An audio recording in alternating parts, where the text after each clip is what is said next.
عنه قال رسول الله صلى الله عليه وسلم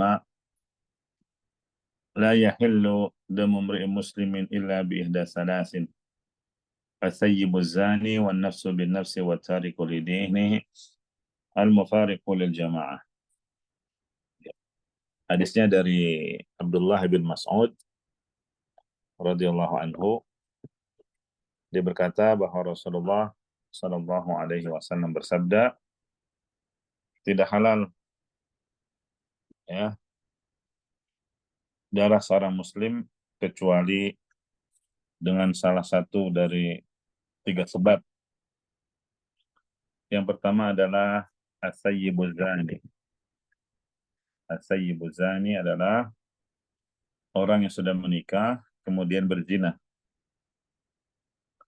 Wan nafsu bin nafsi, yang kedua adalah jiwa dengan jiwa, artinya nyawa dibalas nyawa atau qisas.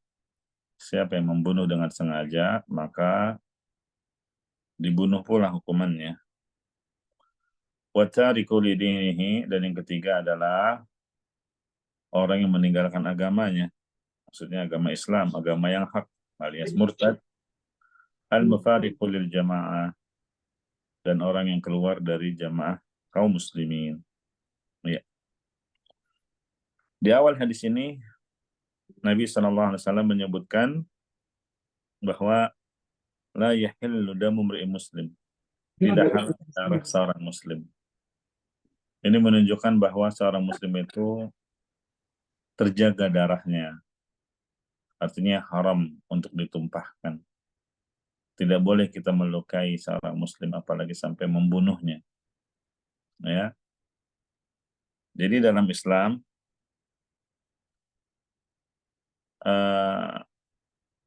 darah yang tidak boleh ditumpahkan ada dua.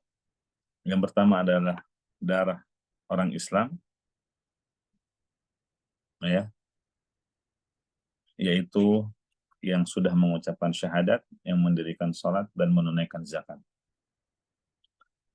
Karena di sana ada hadis yang kita sudah bahas juga, di hadis yang ke-8 ya, yaitu umirtu an uqatilan nas hatta yashhadu an la ilaha illallah wa anna muhammadar rasulullah wa yuqimus shalah wa yutuz zakat. Ini dimaksud Islam yang terjaga darah dan hartanya, yaitu yang mengucapkan syahadat, mendirikan sholat, dan menunaikan zakat. Ya. Di sini dikatakan asamu minni dima'ahum wa amwalahum. Mereka terjaga darahnya dan hartanya illa bihaqqil Islam, kecuali dengan hak Islam. Hak Islam diantaranya tadi, kalau dia murtad, atau kalau dia melanggar syariat seperti berzina, atau karena dia membunuh orang lain dengan sengaja yang tidak halal untuk dibunuh. Nah, ini yang pertama, darah yang tidak boleh ditumpahkan. Ya, yaitu darah orang Islam. Dan membunuh jiwa seorang muslim itu dosa besar. Pelakunya diancam dengan neraka. Sebagaimana Allah sebutkan di surat An-Nisa ayat 93, wa may yaqtul mu'minan muta'ammidan fajaza'uhu jahannam. Barang siapa yang membunuh seorang mukmin dengan sengaja, maka balasannya adalah neraka jahanam. Ya. Ini menunjukkan membunuh seorang muslim dengan sengaja adalah dosa besar. Kemudian yang kedua, darah yang tidak boleh ditumpahkan dalam agama kita adalah darahnya orang kafir, selain kafir harbi. Karena orang kafir itu ada 4. Ada kafir harbi, ini yang halal darahnya. Siapa itu kafir harbi? Yaitu orang-orang kafir yang memerangi kaum muslimin. Ya. Maka wajar kalau mereka halal darahnya, karena mereka yang memerangi umat Islam. Adapun 3 yang tersisa, yaitu kafir zimmi, kafir musta'man, kafir mu'ahad, tidak boleh dibunuh. Apa itu kafir zimmi? Kafir zimmi itu orang kafir yang tinggal di negeri Islam, ya, dan mereka mengikuti aturan negara, patuh, diantaranya membayar jizyah atau upeti. Maka orang-orang kafir yang tinggal di negeri Islam seperti ini tidak boleh dibunuh. Yang kedua, musta'man yang tidak boleh dibunuh. Yang kedua, musta'man. Artinya orang kafir yang tinggal di negeri mereka, tapi dia ingin masuk ke negeri Islam karena satu keperluan, ya, seperti para turis, ya, dan mereka mendapatkan jaminan keamanan dari negara setempat, negara Muslim setempat. Itu namanya musta'man. Ini juga nggak boleh dibunuh karena pemerintah menjamin keamanan mereka. Dan yang ketiga yang nggak boleh dibunuh adalah kafir mu'ahad, yaitu orang kafir yang memiliki perjanjian damai antara negeri Islam dengan negeri kafir. Misalnya Indonesia dengan Australia. Ada perjanjian damai untuk tidak saling berperang. Makanya seperti ini juga tidak boleh dibunuh. Jadi yang boleh dibunuh hanya satu, yaitu kafir harbi. Ya.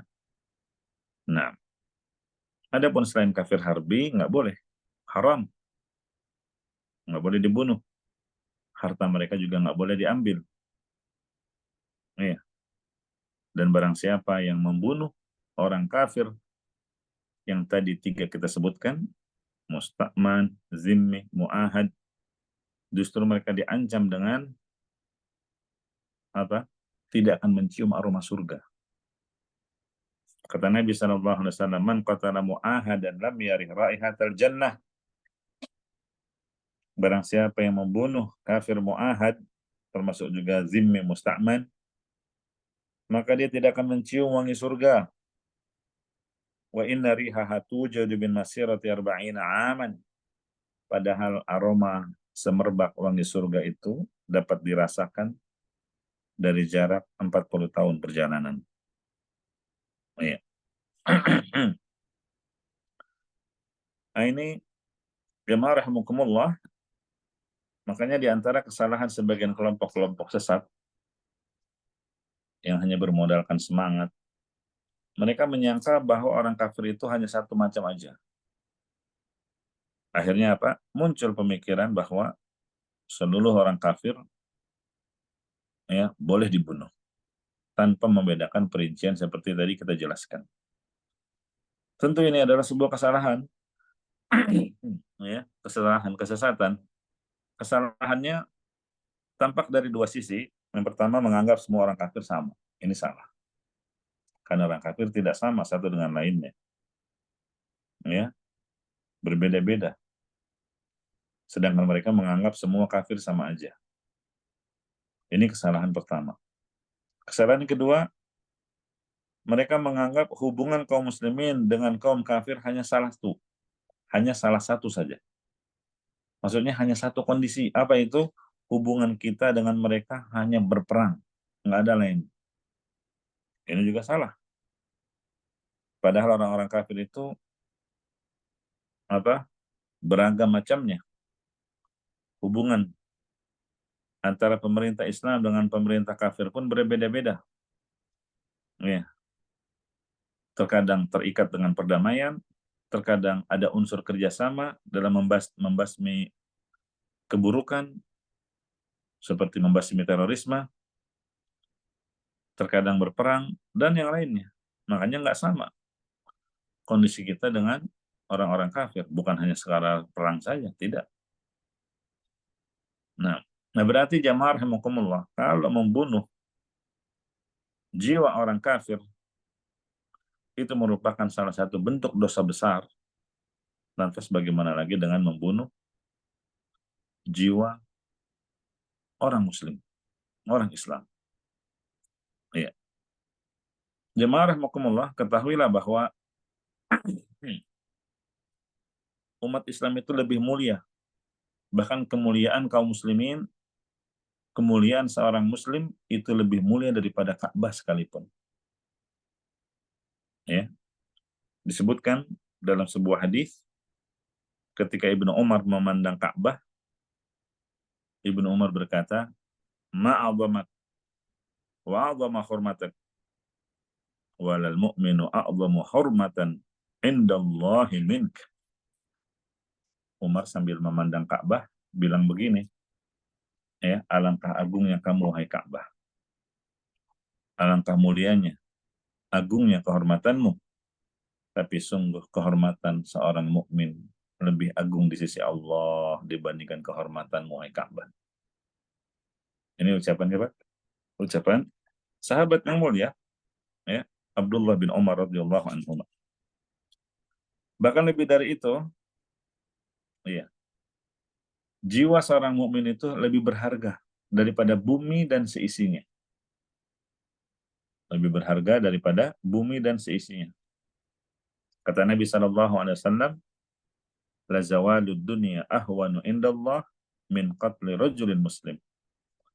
Sungguh hilangnya dunia itu lebih ringan di sisi Allah daripada tertumpahnya darah seorang muslim tanpa hak. Iya. Oleh karena itu, barang siapa yang menumpahkan darah seorang muslim, sungguh dia telah menanggung beban yang sangat berat. Ya, kata Nabi SAW, la yazalul mu'min fi fushatin min dini ma lam yusib daman harama. Ya, seorang mukmin akan senantiasa berada di dalam lapangnya rahmat Allah selama dia tidak menumpahkan darah yang diharamkan oleh Allah Azza wa Jalla. Dikisahkan ketika Umar bin Khattab radhiyallahu anhu menjabat sebagai khalifah, pernah terjadi pembunuhan. Satu orang muslim dibunuh oleh sekelompok orang di kota Son'a. Sekitar yang membunuh itu 8 orang atau 9 orang. Mendengar kabar tersebut, Umar marah. Beliau berkata, "Law ishtaraka fiha ahlu Son'a laqataltuhum." Dengan tegas dia mengatakan, kalau seandainya seluruh penduduk Son'a ikut dalam pembunuhan satu muslim tadi, aku pasti akan membunuh mereka semua. Lihat, ini sikap Khalifah Umar bin Khattab menggambarkan betapa mahalnya nyawa, jiwa, darah seorang muslim. Ya, kalaupun seluruh penduduk kota Son'a terlibat dalam pembunuhan seorang muslim saja, maka mereka seluruhnya berhak untuk dibunuh juga, kata Umar. Oleh karenanya, jamaah rahimakumullah, hendaknya kita berhati-hati. Ya, jangan sembarangan menganggap remeh, ya, bergampang-gampangan, ya, dalam mengucapkan kalimat tulisan atau mengungkapkan statement yang bisa memudahkan seseorang untuk membunuh orang lain. Ini bahaya. Terutama para dai, para tokoh, orang-orang yang didengar ucapannya, orang-orang yang diikuti. Hati-hati. Ya. Misalnya disebabkan urusan politik, urusan ras, golongan tertentu. Ya. Jangan sampai hal-hal seperti itu ada statement dari seseorang yang mengarah kepada bolehnya membunuh hanya karena permasalahan-permasalahan tadi. Jadi kita pernah dengar ada istilah cap jempol darah. Ya. Hanya untuk menunjukkan kesetiaan kepada salah satu tokoh politiknya, ya, sekalipun harus menghilangkan nyawa orang, ini nggak boleh. Kalau orang itu adalah seorang muslim atau orang yang diharamkan untuk dibunuh. Begitu juga contoh lain, ada orang yang menyerukan jihad, tapi tidak pada tempatnya. Ya, seperti para pelaku teroris. Ya, Atau orang-orang yang seperti kemarin terjadi banyak jamaah haji meninggal dunia, itu dikarenakan fatwa bolehnya haji sekalipun bukan dengan visa haji resmi. Akhirnya banyak dengan haji visa ziarah, visa multiple. Ya, makanya Syekh As-Sudais hafizahullah taala menyebutkan banyaknya kematian jamaah haji kemarin di antara sebabnya karena mengikuti fatwa dai yang sesat. Nah ini, ya, makanya para dai atau kita termasuk orang yang berbicara tentang hal ini, jangan bergampangan dalam fatwa. Ya. Termasuk juga misalnya orang-orang yang provokator, ya, sehingga membakar amarah rakyat, memberontak, melawan pemerintahnya, apalagi dianggap itu sebagai bagian dari jihad, amar ma'ruf nahi mungkar.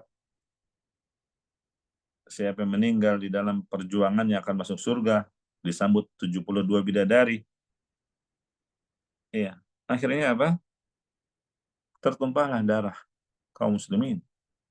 Maka orang yang seperti ini, ya, provokator, itu akan menanggung dosa sebagaimana yang tadi kita sebutkan dalam ayat, kalau dengan sebab statementnya, fatwanya, provokasinya mengakibatkan hilangnya nyawa seorang muslim, apalagi lebih dari satu.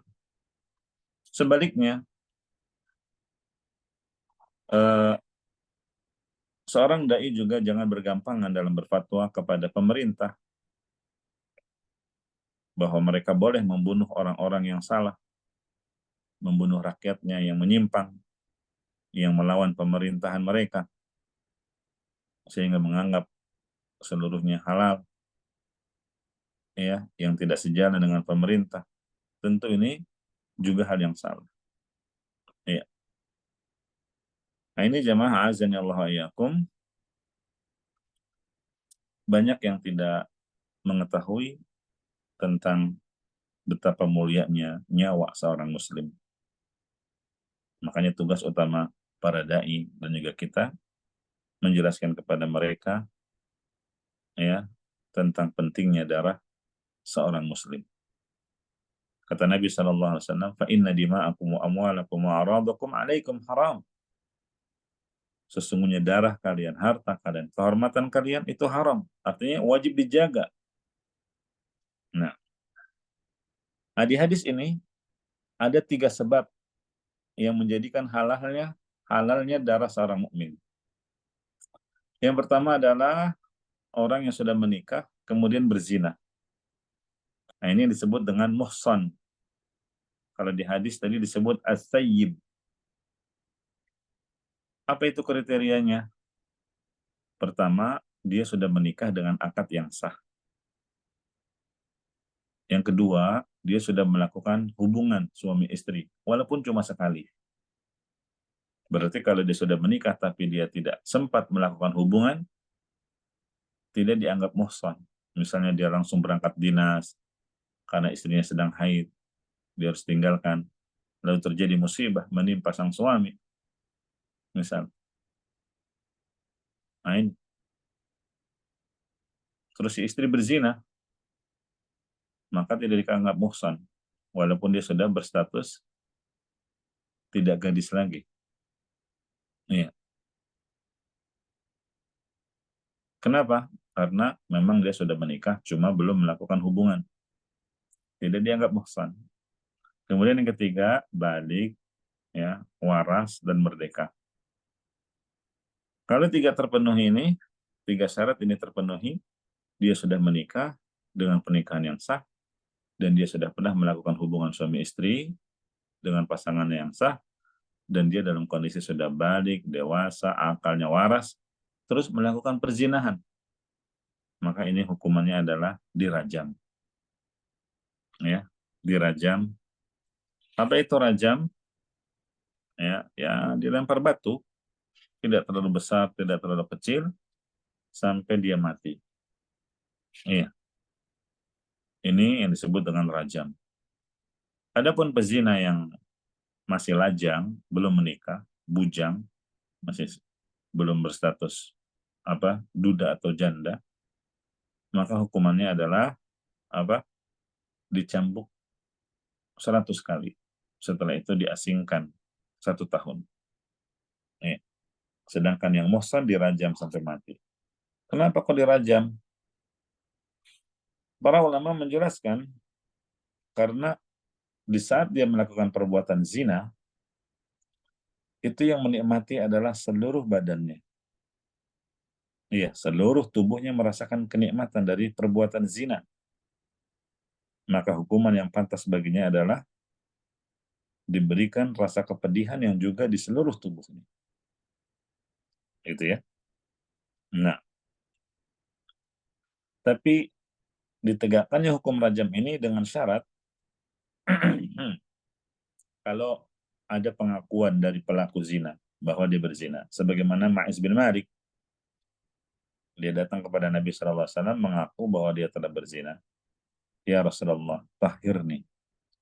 Dia datang karena kekuatan imannya dan karena bentuk tobatnya dengan tobatan nasuha. Dia datang menemui Nabi SAW dan mengaku bahwa dia telah berzina. Ya, sampai akhirnya Nabi merajam dia. Ya, dan menyolati jenazahnya. Ditegakkan hukum rajam, syarat yang kedua adalah tertangkap basah, ketahuan. Atau ada 4 orang saksi. Ya, sebagaimana firman Allah Ta'ala, laula ja'u alaihi bi arba'ati syuhada.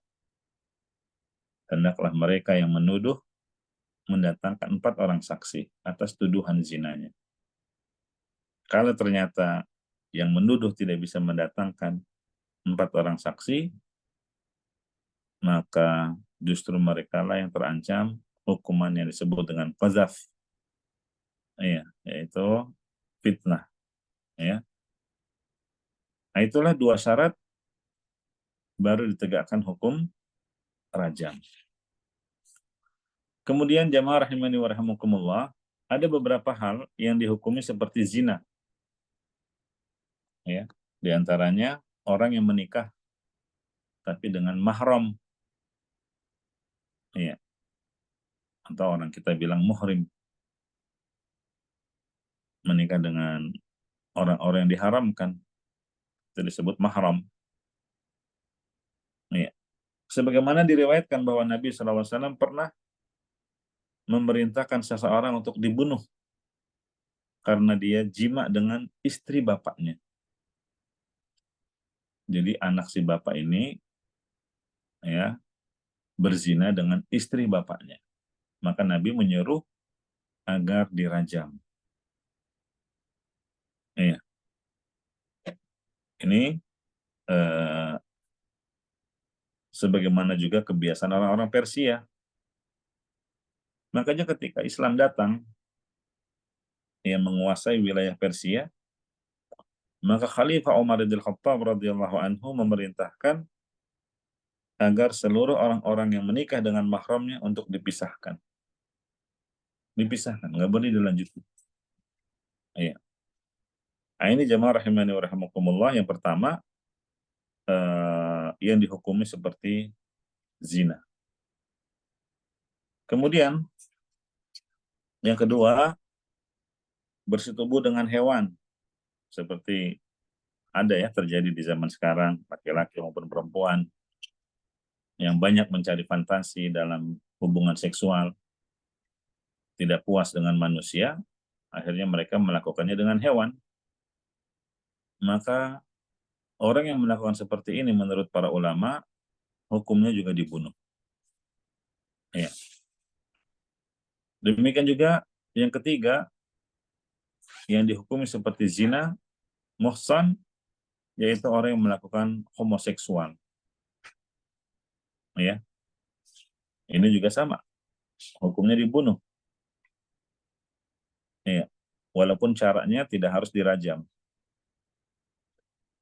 Nah, ini jamaah azani Allah wa iyyakum yang disebut dalam hadis ini, bahwa tidak halal darah seorang muslim kecuali dengan salah satu dari 3 sebab. Yang pertama, kalau dia berzina dan statusnya muhsan. Adapun yang kedua, wa nafsu bin nafsi. Ini dengan sebab dia membunuh dengan sengaja. Dan yang dia bunuh adalah seorang muslim. Maka nyawa dibalas dengan nyawa. Ya. Dan secara umum, hukum membunuh itu dibagi menjadi 3. Sebagaimana disebutkan di dalam Al-Quran. Ya.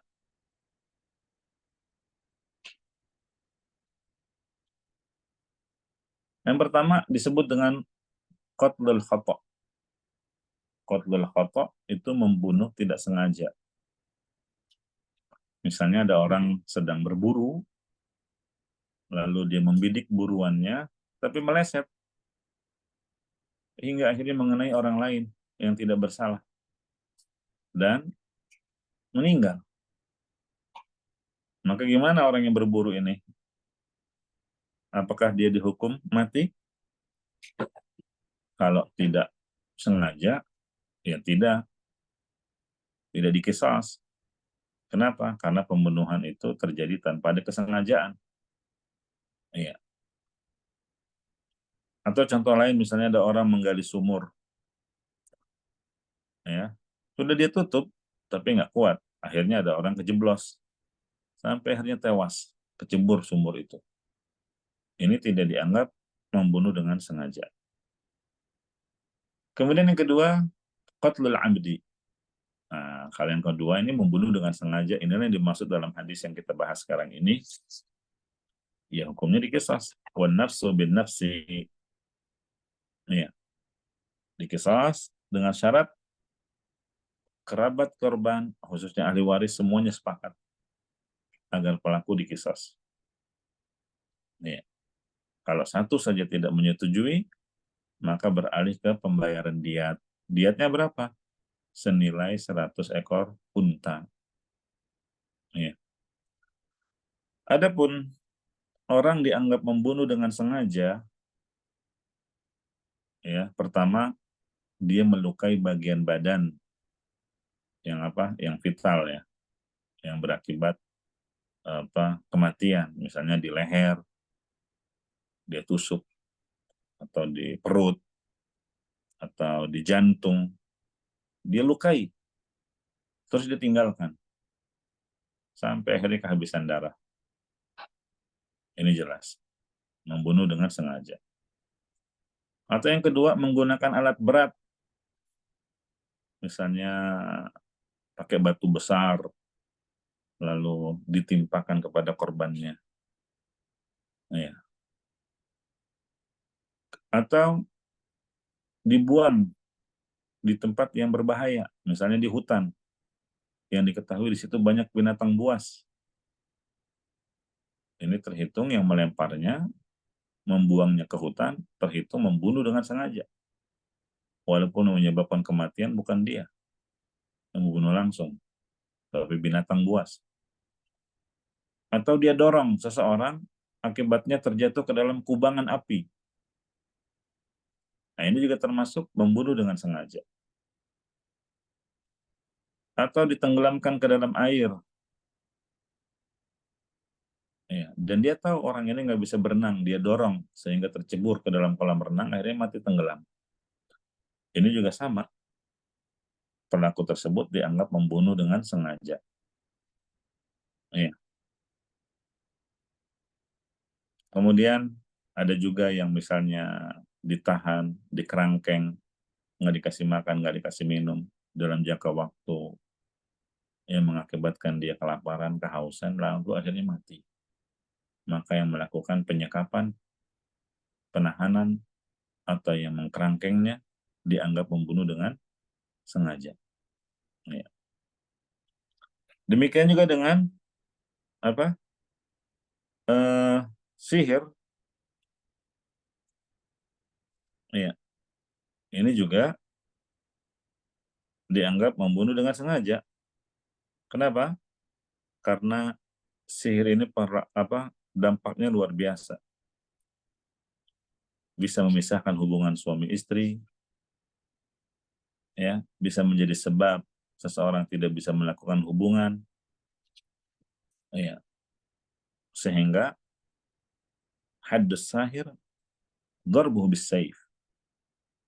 Hukuman bagi tukang sihir adalah dipenggal lehernya, karena penyihir dianggap membunuh dengan sengaja. Ya.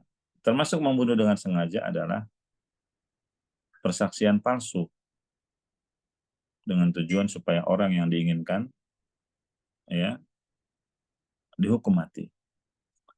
Nah, itu beberapa hal siapa yang melakukannya dianggap membunuh dengan sengaja. Nah, kalau terbukti maka dia termasuk orang yang halal darahnya. Itu yang dimaksud wan nafsu bin nafsi, nyawa dibalas dengan nyawa. Ya. Kemudian yang terakhir, at-tariku lidinihi. Nah, sebentar, satu lagi ya. Kalau tadi membunuh tidak sengaja, yang kedua membunuh sengaja. Nah, ada pembunuhan semi sengaja, mirip sengaja. Ya, misalnya gimana?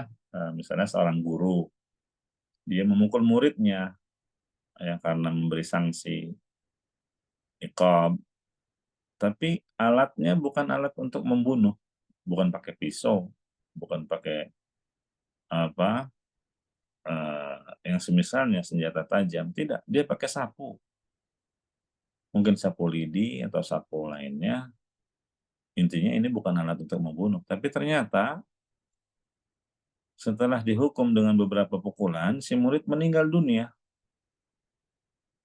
Ya, ini terhitung syibhul amdi, ya, mirip sengaja. Kalau dibilang sengaja, alat yang digunakan bukan alat untuk membunuh, bukan alat yang mematikan. Kalau dianggap tidak sengaja, ada perbuatan memukul. Makanya disebutlah syibhul amdi, mirip sengaja. Ini juga tidak diqisas. Pelakunya tidak dihukum mati, tapi dia bayar diat. Ya. Nah, dan yang terakhir, watariku lidinihi. Sebab yang ketiga, seorang muslim menjadi halal darahnya adalah karena dia keluar dari agama Islam, alias murtad. Iya, ini asalnya Islam ya, terus murtad, pindah agama. Adapun kalau memang aslinya kafir, ini nggak sama, nggak dihukum. Iya. Jadi orang yang kafir karena murtad itu dibunuh tanpa ada apa klasifikasinya. Nah, sebagaimana orang yang sudah menikah terus dia berzina, itu kan tadi dibedakan hukumnya, ya, dengan orang yang belum menikah. Istilahnya muhsan dan ghairu muhsan. Ya, kalau yang sudah menikah dan dia sudah melakukan hubungan suami istri, terus berzina, hukumannya rajam sampai mati. Tapi kalau dia berzina dan dia belum menikah, hukumannya hanya cambuk, tidak sampai dihukum rajam. Nah, begitu juga dengan orang kafir. Orang kafir kalau karena murtad, itu berbeda dengan orang kafir karena memang asli bawaan lahir dia udah kafir. Iya. Kenapa yang murtad dihukum mati? Ya karena pada dasarnya orang yang murtad sudah merasakan kenikmatan Islam, nikmat hidayah. Dia sudah merasakan nikmatnya tauhid, ya, dan hinanya kesyirikan.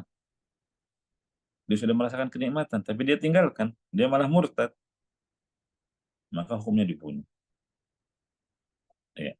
Orang seperti ini uh, seperti benalu dalam sebuah tanaman, kalau dibiarkan akan merusak tanaman, ya sehingga harus disingkirkan, harus dibuang. Nah, itu yang dimaksud at-tariku lidinihi, ya. Nah, oleh karena itu jamaah rahimani wa rahimakumullah, kata Nabi sallallahu alaihi wasallam, man baddala dinahu faqtuluh. Siapa yang mengganti agamanya, bunuhlah dia. Ini hadis sangat dibenci ya oleh orang-orang pluralis dan juga liberal. Mereka kan sering mengatakan kebebasan beragama. Tapi kenyataannya dalam hukum Islam tidak demikian. Barang siapa yang sudah memeluk Islam, terus murtad, ya harus dibunuh. Hukumannya hukuman mati. Ini sudah menjadi kesepakatan ulama. Ya. Nah, kelompok liberal, pluralis, dan liberalis, ini sangat getol. Mereka menolak hadis tadi. Ya. Oleh karenanya, hadis ini menghancurkan argumentasi mereka dari awal. Karena mereka mengatakan kebebasan dalam beragama. Ya. Dan dalam hukum Islam sendiri, berdasarkan hadis tadi, orang yang murtad mengganti Islam, keluar dari Islam, maka harus dibunuh. Ya. Dan Nabi kita, Nabi Muhammad SAW, sudah mempraktekannya di zaman beliau. Beliau membunuh orang-orang yang murtad. Demikian juga diikuti oleh para sahabatnya, seperti Abu Bakar Siddiq. Ya. Setelah Rasulullah wafat, kan banyak tuh yang murtad, bahkan enggan menolak, enggan membayar zakat. Itu diperangi oleh Abu Bakar Siddiq radhiyallahu anhu. Ya. Kemudian jamaah rahimani wa rahimakumullah, termasuk al-mufariqu lil jamaah, yaitu para pemberontak, ya, yang melakukan kudeta, pemberontakan terhadap pemerintah yang sah. Ini juga termasuk yang untuk halal diperangi, halal darahnya. Nah, inilah jamaah azani Allah wa iyyakum. Jadi kesimpulan dalam hadis ini, la yahillu damu muslimin illa bi ihda thalathin. Kata Nabi SAW, tidak halal darah seorang muslim kecuali dengan salah satu dari 3 sebab. Ada 3 sebab darah seorang muslim menjadi halal. Yang pertama adalah as-sayyibuz zani, yaitu berzina setelah dia menikah dengan pernikahan yang sah. Kemudian yang kedua, an-nafsu bin nafsi, orang yang membunuh nyawa seorang muslim atau dia membunuhnya dengan cara sengaja. Ya. Dan yang ketiga adalah orang yang murtad, termasuk juga orang yang keluar dari jamaah kaum muslimin alias memberontak. Demikian beberapa faedah yang dapat kita petik dari hadis yang ke-14. Silakan Akh Johan, Anda kembalikan ke antum. Barangkali ada pertanyaan. Ya, alhamdulillah. Silakan Bapak Ibu. Terkait khususnya terkait ini ya. Pembahasan kita siang hari ini, silakan. Tanya.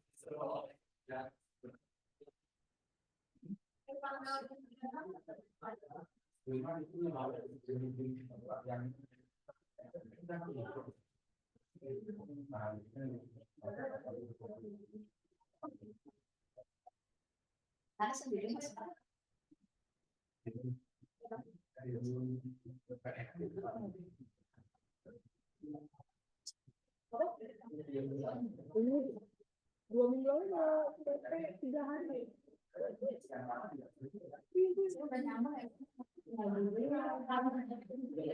Yang cobain padahal dekat rumah.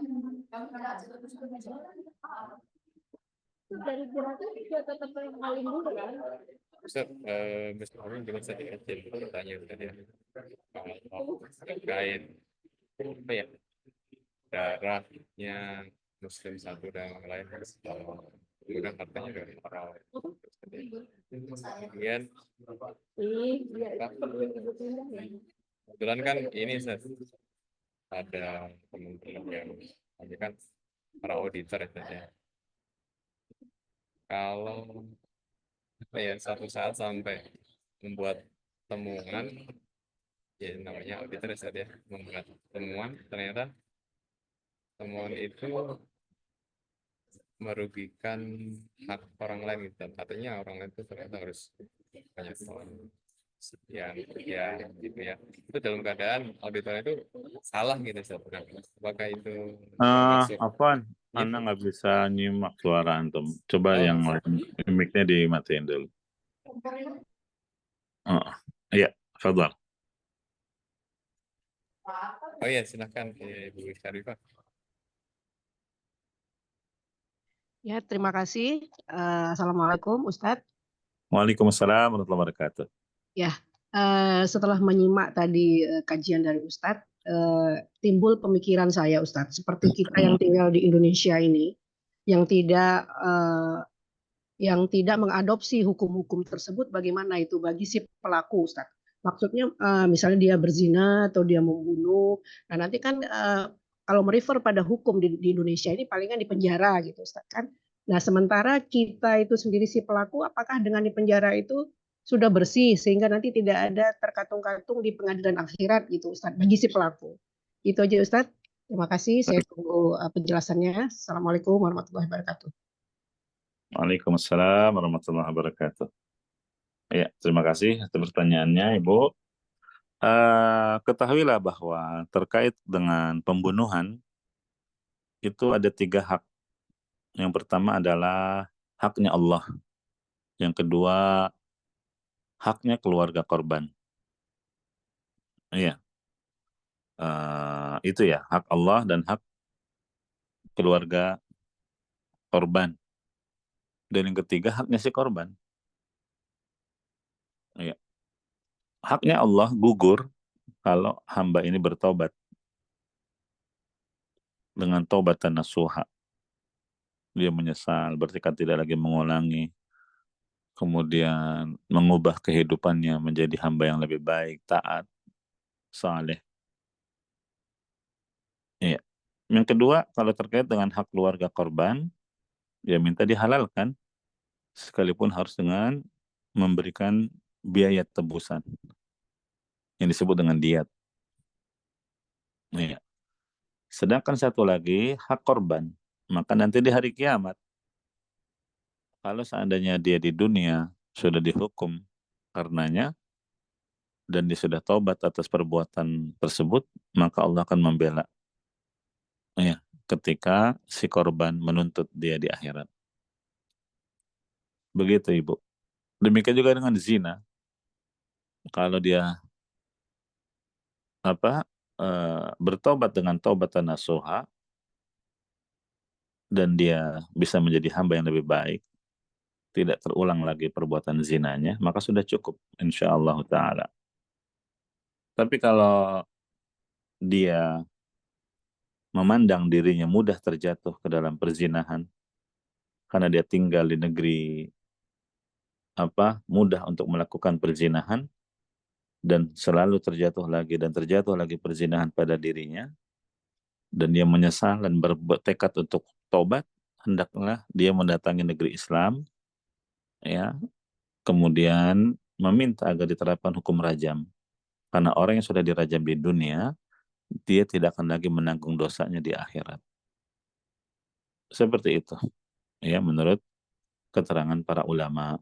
Tapi kalau dia menganggap dirinya bisa menjadi lebih baik, ya, taubat cukup dan dia tidak terjatuh lagi ke dalam lubang yang sama, maka sudah cukup, nggak perlu dia datang ke negeri Islam untuk dirinya dirajam. Demikian, wallahu a'lam.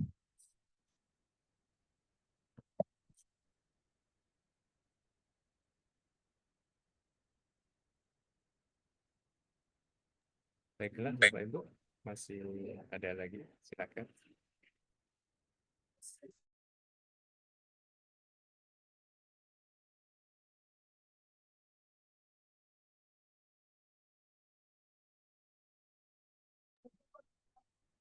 Baiklah, Ustaz, sepertinya sudah cukup, sudah ada pertanyaan, atau mungkin belum ada pertanyaan dari Bapak Ibu sekalian.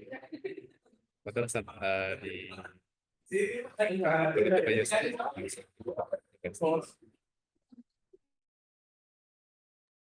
Alhamdulillah di tengah kesibukan kita bekerja, kita bisa meluangkan waktu mengikuti kajian ini, mendengarkan hadis Nabi dibacakan dan penjelasannya.